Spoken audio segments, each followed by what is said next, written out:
खानदान।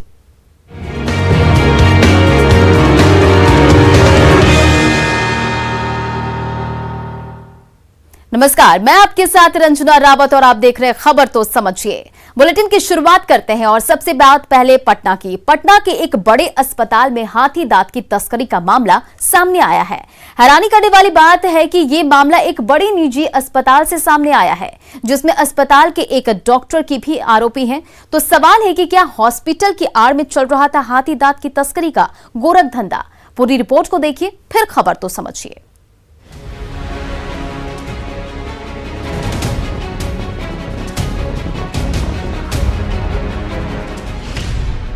अस्पताल में तस्करी का खेल।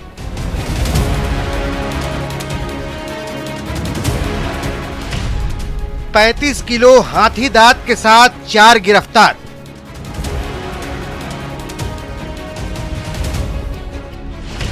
$8 करोड़ बताई जा रही है कीमत।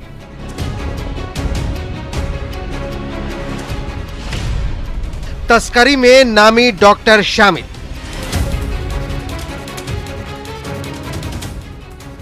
ये तस्वीरें पटना के अगमकुआं थाना क्षेत्र के बड़े अस्पताल चिरायु हॉस्पिटल की है, जहां हाथी दांत की तस्करी के खेल का खुलासा हुआ है। वन प्रमंडल की टीम ने अस्पताल में छापेमारी कर 35 किलो हाथी दांत बरामद किया है।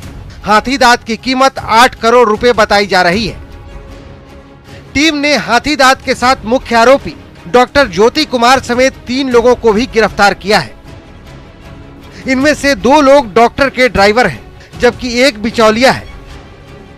दरअसल पटना वन विभाग को बाईपास स्थित चिरायु हॉस्पिटल में हाथी दांत की तस्करी की सूचना मिली थी, जिसके बाद टीम ने कार्रवाई की। दरअसल दुनिया भर में हाथी के दांत से बने आभूषणों की मांग है। हालांकि वन्य संरक्षण अधिनियम के तहत हाथियों के अंग को खरीदना और बेचना जुर्म है और ऐसा करने वालों के खिलाफ सख्त कार्रवाई जरूरी है। पटना से न्यूज़ 18 के लिए मनोज सिन्हा की रिपोर्ट।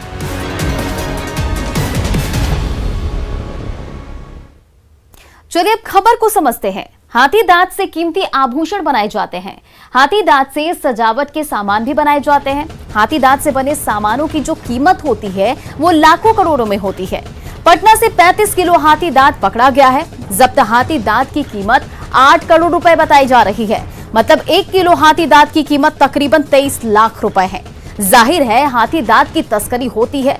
तस्करी को रोकने के लिए ज्यादातर देशों में हाथी दांत पर प्रतिबंध है, लेकिन यहाँ सवाल ये है कि हॉस्पिटल में हाथी दांत क्यों लाए गए थे? कहां से आया था हाथी दांत? क्या आरोपियों का कनेक्शन हाथी दांत की तस्करी से था? क्या अस्पताल की आड़ में तस्करी का खेल चल रहा था? तस्करी की वजह से हाथियों की संख्या घटने लगी है, लिहाजा भारत में हाथी की दांत की तस्करी के खिलाफ कड़े कानून भी हैं। बढ़ते अपनी अगली खबर की ओर और अब बात दरभंगा स्टेशन पर हुए ब्लास्ट की। दरभंगा स्टेशन पर हुए ब्लास्ट के 6 दिन बीत चुके हैं। जैसे जैसे जांच आगे बढ़ रही है, जांच का दायरा लगातार बड़ा होता जा रहा है। सूत्रों से मिली जानकारी के मुताबिक अब आईएसआई तक ब्लास्ट के तार जुड़ रहे हैं, लिहाजा अब एनआईए को जांच का जिम्मा सौंपा जा सकता है। पूरी रिपोर्ट को देखिए, फिर खबर तो समझिए।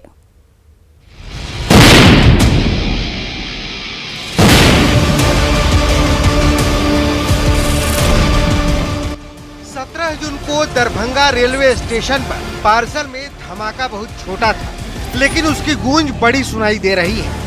इस पूरे मामले की जांच एनआईए को भी और कुछ देर बाद सीसीटीवी कैमरे के दायरे से बाहर हो गया।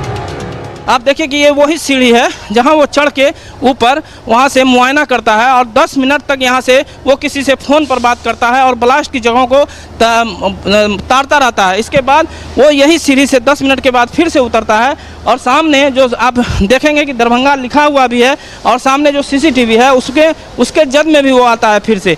जो बेचैनी थी उसको जो दिख रहा था। खुफिया एजेंसी है, पाकिस्तान की आंतरिक और ब्याज सुरक्षा का जिम्मेदारी आईएसआई के जिम्मे है। सेना के तीनों अंगों के अधिकारी एक साथ मिलकर काम करते हैं। वर्तमान में आईएसआई का मुख्यालय इस्लामाबाद में है। भारत में हुई कई दंगों में आईएसआई का हाथ होने की बात सामने आई है। कई आतंकी हमलों में आईएसआई के शामिल होने की बातें भी सामने आई है। आईएसआई स्लीपर सेल के जरिए भारत की गतिविधि चलता है, ऐसा माना जाता है। तो अब सवाल है कि दरभंगा में क्या करना चाहता है आईएसआई? क्यों दरभंगा ब्लास्ट के तार पाकिस्तान से जुड़ रहे हैं? अब तक जो जानकारी हाथ लगी है उसमें पता चलता है कि जिस सूफियान का नाम सामने आ रहा है वो पाकिस्तान से ट्रेनिंग ले चुका है। चूंकि अब मामला पाकिस्तान से जुड़ रहा है तो ऐसे हालात में अब जांच का जिम्मा एनआईए को सौंपा जा सकता है। एनआईए भारत की राष्ट्रीय जांच एजेंसी है। आतंकवाद के खात्मे के लिए एनआईए का गठन किया गया था और 2008 में मुंबई हमले के बाद एनआईए का गठन हुआ था। चलिए बढ़ते हैं अपनी अगली खबर की ओर। बिहार में बाढ़ पर अब कांग्रेस सियासी लहर पैदा करने की कोशिश कर रही है। बाढ़ से हालात में राहुल गांधी सियासी नाव चलाने की कोशिश कर रहे हैं। राहुल ने एक ट्वीट करते हुए बिहार में बाढ़ को बड़ी त्रासदी बता डाला, जिसका जवाब बिहार के जल संसाधन मंत्री ने भी जोरदार तरीके से दिया।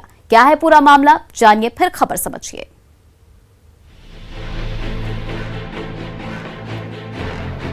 हफ्ते भर पहले मॉनसून की शुरुआत में जिस तरह बारिश ने बिहार के कई इलाकों को बेहाल कर दिया, कई गांव डूब गए, लेकिन अब हालात सामान्य हैं। नदियों का उफान वैसा नहीं रहा जैसा हफ्ते भर पहले था, लेकिन नदियों की बहती धार पर अब सियासी लहर पैदा करने की कोशिश हो रही है।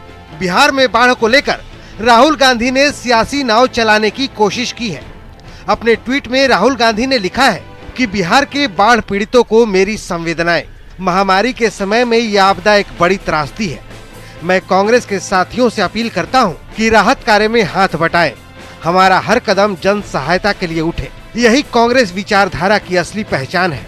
राहुल गांधी के ट्वीट का बिहार के जल संसाधन मंत्री संजय झा ने पूरे आंकड़े के साथ जवाब दिया। राहुल गांधी को जवाब देते हुए संजय झा ने लिखा कि राहुल जी, आपदा की घड़ी में बिहार सरकार अपने नागरिकों की सुरक्षा और राहत पहुंचाने के लिए हमेशा जमीन पर मुस्तैदी के साथ काम करती है। सोशल मीडिया पर हवाबाजी नहीं करती। जमीनी हकीकत ये है कि आज बिहार की कोई भी नदी खतरे के निशान से ऊपर नहीं बह रही है। बिहार में बाढ़ से सुरक्षा के लिए बिहार की टीमें नदियों के जलस्तर और तटबंधों की 24 घंटे निगरानी कर रही है। आपके ट्वीट से स्पष्ट है कि या तो आपको सही स्थिति की जानकारी नहीं दी जाती है या हकीकत जानने में आपकी दिलचस्पी नहीं है। खैर, आपको बहुत बहुत शुभकामनाएं।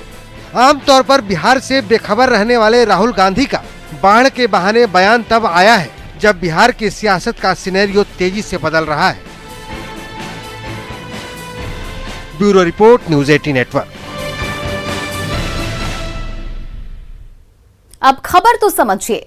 8 दिन पहले बिहार में बाढ़ के हालात थे। उस वक्त राहुल को बिहार की याद नहीं आई। अब नदियों में उफान कम हो चुका है, तब राहुल ने बिहार में त्रासदी की बात कही है। मतलब राहुल को जमीनी हकीकत के बारे में नहीं पता है। बिहार को लेकर राहुल का ये बयान तब आया जब एलजेपी के बाद कांग्रेस में खलबली की अटकलें हैं। 2020 में चुनावी रैली के बाद राहुल बिहार नहीं आए। कांग्रेस 70 सीटों पर चुनाव लड़ी थी, लेकिन राहुल ने सिर्फ 8 रैलियां की थी। समझना मुश्किल नहीं है कि राहुल बिहार को कितना समझते हैं और बिहार के लिए कितना संजीदा है। और बढ़ते अपनी अगली खबर की ओर। कोरोना की दूसरी लहर के दौरान झारखंड में बड़े मौत के आंकड़े के बीच वायरस का डेल्टा वेरिएंट था। झारखंड में जांच के लिए भुवनेश्वर भेजे गए 364 सैंपल में से 194 में डेल्टा वेरिएंट मिले हैं। ऐसे में तीसरी लहर से निपटने की तैयारी में जुटी सरकार की चिंता बढ़ गई है। कितना खतरा है ये डेल्टा वेरिएंट, पहले जानिए फिर खबर समझिए।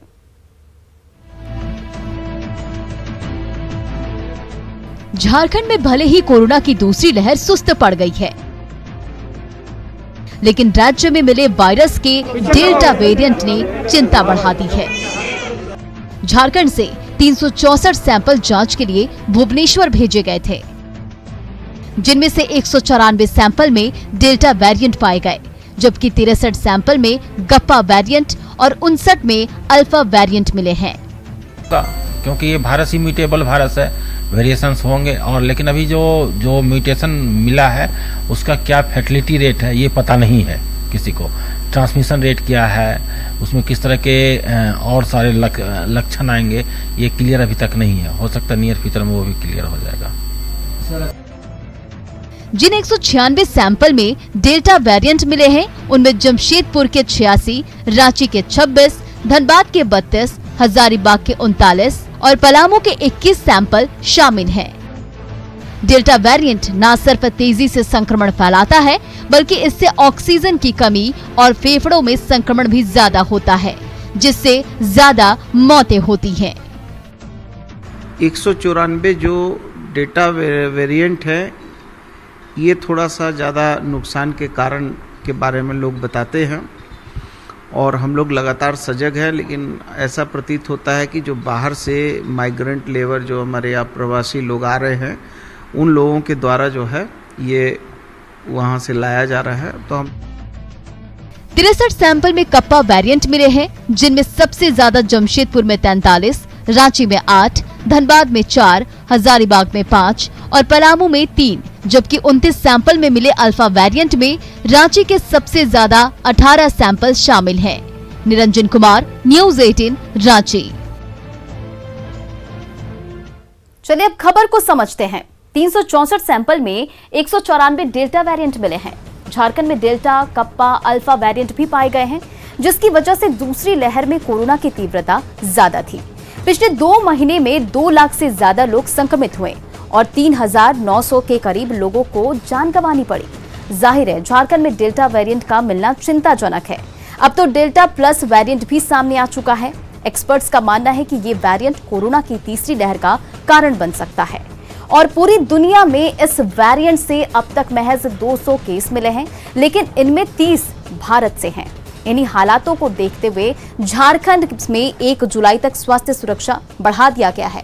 मौजूदा सभी दिशा निर्देश पहले की तरह लागू रहेंगे। और बिहार में छठे दौर के शिक्षक नियोजन को लेकर शिक्षा मंत्री विजय चौधरी ने बड़ा ऐलान किया है। शिक्षा मंत्री ने 92,000 प्राथमिक शिक्षक नियोजन की अलग अलग तारीख का ऐलान किया है। विजय चौधरी ने कहा है कि जिन नगर निकाय नियोजन इकाई में दिव्यांगों के आवेदन नहीं आए हैं, वहां 5 जुलाई से काउंसलिंग शुरू की जाएगी। मतलब अब 92,000 अभ्यर्थियों की नौकरी का रास्ता साफ हो गया है। हम लोग अंतिम काउंसलिंग जो होता है, जिसके बाद हम लोग एक तरह से नियुक्ति अंतिम मानते हैं, 5 जुलाई से वो शुरू हो जाएगी नगर निकाय से। उसी तरीके से जो प्रखंड नियोजन इकाई है, वहाँ पर 7 जुलाई को होगा और जो पंचायत में है वहाँ 12 जुलाई को होगा। और अब खबर को समझते हैं। दरअसल पंचायत प्रतिनिधि के माध्यम से ही बिहार में शिक्षकों का नियोजन होता है। पंचायत चुनाव नहीं होने तक सरकार ने विकास कार्य को चालू रखने के लिए पंचायतों में परामर्शी समिति का गठन किया है। पंचायत और निकाय का चुनाव कोरोना की वजह से फिलहाल स्थगित होने के बाद शिक्षक नियोजन से जुड़े अभ्यर्थियों में ये कंफ्यूजन ये था कि अब बहाली प्रक्रिया किस तरह से आगे बढ़ेगी। अब ये संशय दूर हो चुका है। 5 जुलाई से काउंसलिंग शुरू हो जाएगी। न्यूज़ 18 पर शिक्षा मंत्री ने पहले ही भरोसा दिया था। सरकार ने जो कहा वो कर दिखाया और अब 92,000 शिक्षकों के नियोजन का जो रास्ता है वो साफ हो चुका है। और अब बात बिहार में नदियों का उफान तो कम हो चुका है, लेकिन भागलपुर में गंगा का रौद्र रूप देखने को मिल रहा है। गंगा की तेज धार से दक्षिण तट पर बसे गांव कटने के कगार पर पहुंच गए हैं। क्यों है ये खौफ, पहले जानिए फिर खबर समझिए।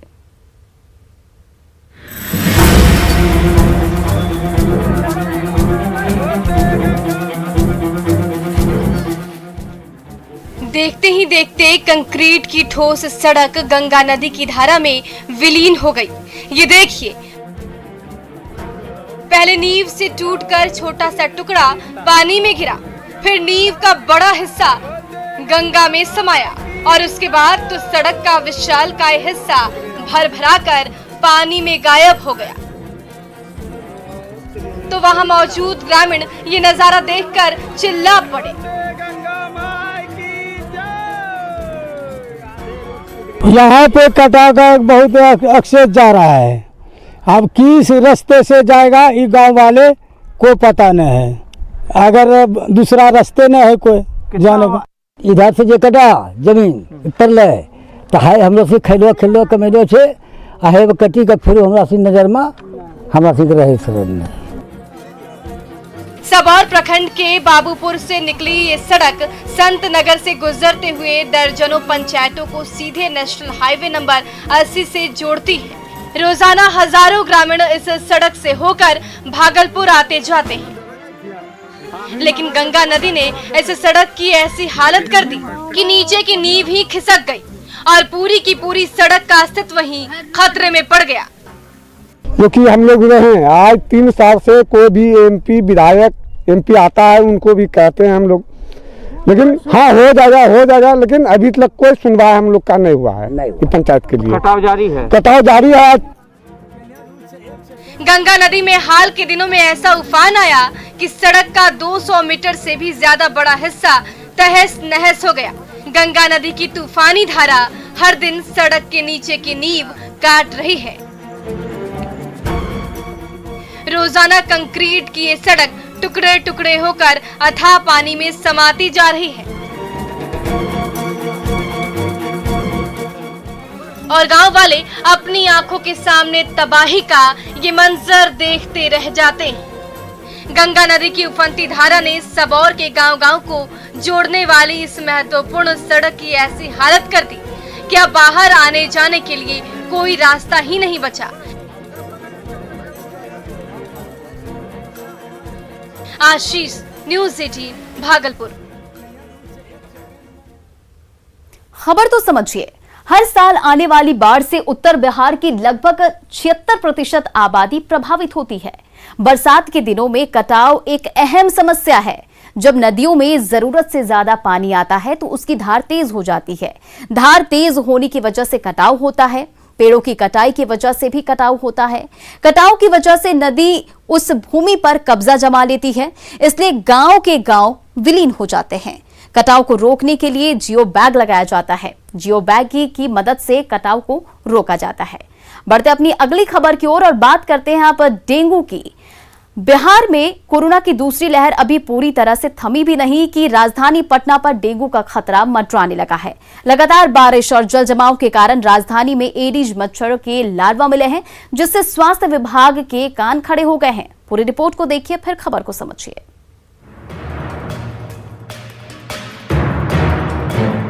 कोरोना की दूसरी लहर अभी पूरी तरह से थमी भी नहीं कि राजधानी पटना पर डेंगू का खतरा मंडराने लगा है। लगातार बारिश और जल जमाव के कारण राजधानी में एडिज मच्छर के लार्वा मिले हैं, जिससे स्वास्थ्य विभाग अलर्ट पर है। स्वास्थ्य विभाग ने पीएचसी के चिकित्सा अधिकारियों को डेंगू से बचाव के लिए प्रचार प्रसार करने और डेंगू के इलाज की तैयारियां करने का निर्देश दे दिया है। वहीं स्वास्थ्य विभाग मंगल पांडे की माने तो डेंगू से निपटने के लिए विभाग पूरी तरीके से तैयार है और इसको नियंत्रित करने के लिए अभी से ही जगह जगह पर छिड़काव शुरू कर दिया गया है। हर उस मौसम के अनुसार जो भी बीमारी होती है उसके लिए पर्याप्त दवा का भंडारण करते हैं, उसके अनुसार योजना बना के उसकी चिकित्सा की व्यवस्था करते हैं। और आपको मालूम होगा कि डेंगू हो, मलेरिया हो, ऐसे जो कुछ भी रोग हैं या कालाजार हैं, तो उनके लिए जो छिड़काव की आवश्यकता होती है उस छिड़काव का काम किया जाता है। खबर को समझिए, डेंगू से बचाव के लिए स्वच्छता बेहद जरूरी है। घर के आसपास पानी इकट्ठा ना होने दें। घर के अंदर पानी 7 दिन से अधिक किसी भी बर्तन में ना रखें। घरों में कूलर, टंकियों, घड़ों की साफ सफाई सप्ताह में एक बार जरूर करें। मच्छरदानी का इस्तेमाल जरूर करें। अपने शरीर को पूरी तरह से ढक कर रखें। जहां रुका पानी निकलना संभव ना हो वहां काला तेल अथवा टेमीफॉस दवा डालें। डेंगू बीमारी के लक्षण दिखे तो फौरन डॉक्टर से सलाह लें। तो फिलहाल इस बुलेटिन में इतना ही। बने रहे न्यूज़ 18 बिहार झारखंड के साथ।